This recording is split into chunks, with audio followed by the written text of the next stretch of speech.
Pansin mo nakahiga ako, meron tong mensahe. Kung iisipin mo ng maigi, napakadami sa atin na hindi natin naiintindihan o mababaw yung pagkakaintindi natin sa God will provide. Okay? Ako ito, nakahilata ako dito, nangangaral sa inyo, sinasabi na kahit nakahilata lang ako rito, I trust Him na He will provide. Kahit wala akong gawin, kahit matulog ka. Sa sobrang babaw ng pagkakaintindi natin sa God will provide, akala natin, minsan hindi siya totoo, o naniniwala naman tayo dito, kaya nga lang, yun nga, mababaw o hindi natin masyadong sineseryoso. Isipin nyo yung mga anak nyo. Hindi nila iniisip kung ano yung kakainin nila bukas. Di ba? Hindi sila nag-aalala. Kasi naniniwala sila na magpo-provide ka na magulang nila. Ngayon, ganun ka rin. Yung Heavenly Father mo magpo-provide sa'yo. You don't have to think about it kung ano susutin mo, kakainin mo bukas. Alam mo kasi, yung pag-aalala, yung takot na nararamdaman mo, kung bakit mababaw yung pagkakaintindi mo sa God will provide, ayan yung ginagamit ng kalaban o nung kumukontrol ng sistema ng mundo na to para matakot ka, di ba? Para matakot ka, para magpaalipin ka sa trabaho mo, magawa ka ng masama, mabenta mo yung sarili mong laman, makapagnakaw ka, kumapit sa patalin para sa pera, di ba? Ang ugat lahat nun ay yung takot, yung hindi paniniwala sa simpleng salita ng mahal na Panginoon na God will provide at sa salita niya na do not be afraid na 365 beses inulit sa Biblia. Ang kaso, mahirap naman talaga. Mahirap naman talagang maniwala dun sa salita ng mahal na Panginoon, di ba? Na God will provide. Minsan, gagawa talaga tayo ng sarili nating pamamaraan. Di ba? Kasi nga, natatakot tayo. Natatakot tayo na, paano pagka hindi siya nag-provide? Di ba? Paano na ako? Kailangan kontrolado natin yung sitwasyon. Di ba? Takot tayo na hindi natin kontrolado yung sitwasyon. Ayun yung prinogram sa'yo ng mundong to. Okay? Ayun yung kailangan mong basagin. Yun yung tinetest niya sa'yo. Okay? Ng mahal na Panginoon. Kaya mo ba magtiwala sa Kanya ng 100%? Talaga? Totoo ba yung mga panalangin mo na talagang genuine ba na suko ko na po sa inyo lahat, nagtitiwala ako sa totoo ba yun? Kaya mo ba itiwala sa Kanya ng 100%? Hindi ka na magpapagamot, hindi ka na magtatrabaho, lahat. Suko mo sa Kanya, siya na bahala. Kung saan Kanya ilalagay na trabaho, hindi mo na ipipilit yung negosyo mo, hindi mo na ipipilit makip yung trabaho mo, nagkakakuba-kuba ka na, di ba? Para makip mo lang yan. Pero ito ang isang kondisyon ng mahal na Panginoon sa God will provide. Meron siya sinabing kasunod. God will provide sa mga tao na sumusunod sa Kanya o sa mga pinili niya.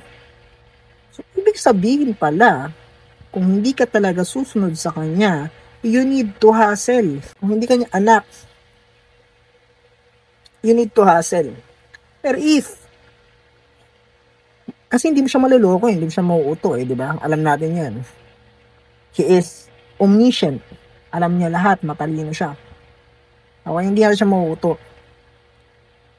Kapag alam niya na 100% yung paniniwala mo sa Kanya, ganito yung gumagana. Siya na talaga yung magpo-provide sa'yo. Pero pag you are trying lang, alam mo yun, 50% mo lang ginagawa, yung medyo skeptical ka pa, yung, alam mo yun, I hope it makes sense. Medyo may tagilid pa ng konti. Tagilid ka pang umasa sa Kanya. Hindi pwede, sinabi, di ba? Hindi Kanya talaga po-providean. You need to hustle on your own. That is the catch. Ayun yung yung so, it's either you are in God's side or doon ka sa kabila. Okay?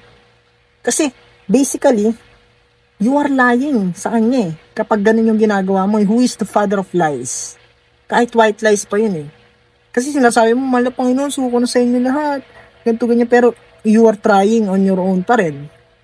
Diba? At saka alam mo na may side ng katauhan mo, side ng isip mo, side ng puso mo na hindi ka talaga 100% surrendered. So, He will not provide talaga. Alam mo yun, gets mo yung punto?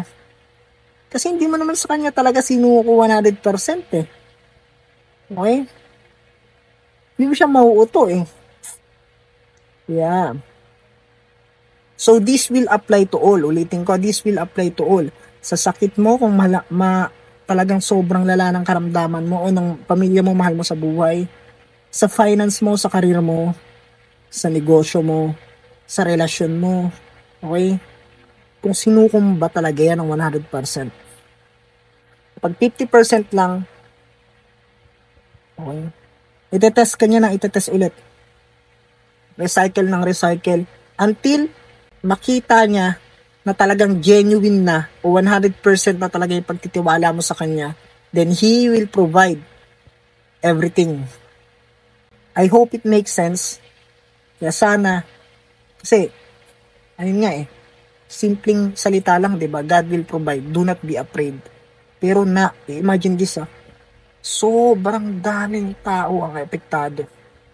Yung iba nga, ayun nga, ulitin ko, nakagawa ng masasama, pang-hold up, pagnanakaw, pagbebenta ng sarili nilang laman, mabababae o lalaki man. Kasi, gumagawa na sila ng sarili nilang paraan kasi natatakot silang magutom, natatakot silang walang mapakain sa anak nila, natatakot sila. Which is, ang pinakamaraming praise na sinabi sa Biblia, kung talagang 100% kang naniniwala sa Diyos, do not be afraid. Ulitin ko, yung takot, yung ginagamit ng kumokontrol ng sistema ng mundong to para mapanatili ka na alipin ng sistema nila.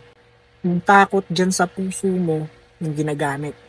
Alam mo kung bakit hindi nila to sinasabi o ginagawa nilang katatawanan ng Biblia? Ayun yung mindset nila sa ating mga tao.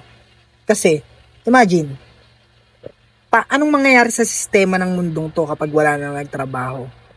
Pag lahat ng tao na-realize nila na God will provide pala kahit hindi ako magtrabaho Di ba? Sino pang magtatrabaho sa Jollibee?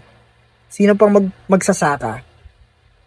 Paano nila mapapasunod yung mga tao na magsaka? Kung lahat ng tao magkaroon na ng ganitong enlightenment, ng ganitong wisdom. Okay? Yung Christ consciousness na to. Yung tinuro ng mahal na Panginoon ng dating panahon. Kaya pinatay ang mahal na Panginoon sa Kristo. Kasi dahil sa mga ganito klase niyang tinuturo. Okay? Kasi ang mundo natin is addicted sa control. Lahat, media, lahat ng ginagamit nila. Media, pera mo, banking system, insurance. Insurance is number one source niyan is fear.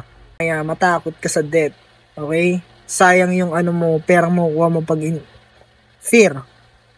Sa balita, may sunog sa ganito, ganyan, nabangga, karambola. Fear. Okay? Price drop. Nagtaas ang bilihin, ganun.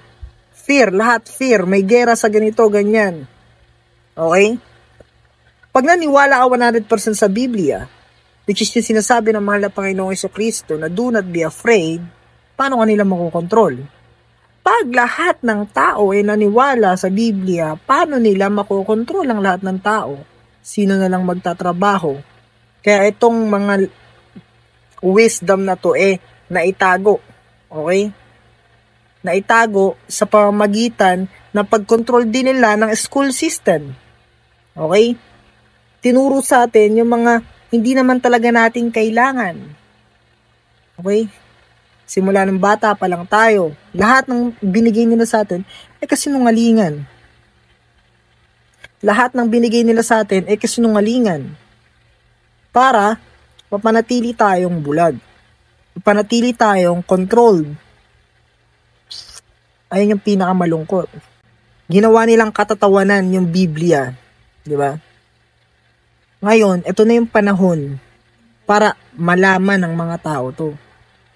Na seryosohin yung mga praise na nakasulat. So, do not be afraid. God will provide. Kapag sineryoso mo yun, you will be ahead. You will be the head, not the tail. Ahead ka ng 10 times sa mga tao na hindi naniniwala sa Biblia kasi matatakot sila Nagtatrabaho sila hindi ko sa minamali itong mga to pero itong gagawin nila, magtatrabaho sila sa fast food ikaw yung pagsisilbihan nila. Okay? Tapos magugulat ka na lang pag nagtiwala ka talaga 100% na He will provide, Jesus. Magugulat ka na lang kung paano papadaanin kung saan mga may hiwagang pamamaraan papadaanin ng mahal na Panginoon yung pagpapala mo. And then, kapag tumatagal na tinetest ka ng mahal na Panginoon, at the same time, tinetest mo din siya kung talagang magpo-provide siya, lalakas yung faith mo. Okay? Ikaw yung pagsisilbihan ng mga taong takot. Yung mga taong hindi sumubok na itest na kung totoo ba na God will provide. Okay? Ulitin ko sa'yo na itago tong wisdom na ito para makontrol tayo. Marami pang wisdom, marami pang mga tinago yung mundo na to na hindi dapat natin malaman para tayo ay makontrol. Kaya nga naipapatay ang mahal na Panginoon, which is kailangan niya talaga naman mamatay for our sins.